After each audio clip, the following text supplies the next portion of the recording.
You're trying to plan a bachelor party. Congrats! First off, you've been selected by the groom as the best man. He trusts you enough both to plan his party and to speak at his wedding. That's an honor.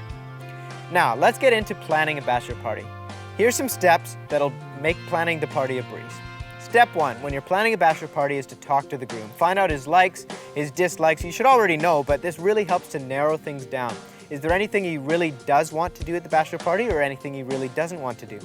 Same thing goes for the guests at the bachelor party. Does he want a few close friends or would he like to have all of his buddies there? Once you know this, you can move into step 2 of planning a bachelor party, which is choosing an activity. Figure out what you want to do at this bachelor party so that you can basically make your reservations far enough ahead of time.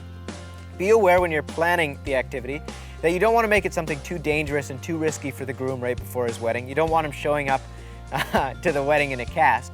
Second, you want to make sure that it's appropriate for the number of people you're having at the party.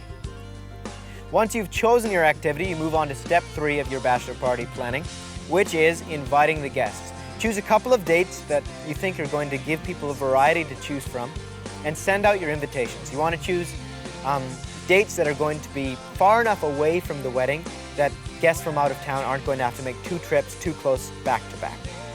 Once you send out those invitations, make sure you're including information on the cost of the activity, how people are supposed to get the funds back to you, and when you're supposed to meet, if they're supposed to bring anything. Make sure they're aware well in advance how much they're going to be paying and how much they're going to be expected to give back to you. Because trust us, if you don't include that information, you're going to have a hard time getting that money back after the fact. So, you've chosen your activity, talked to the groom, sent out your invitations. What's the last step? Basically, just have a good time.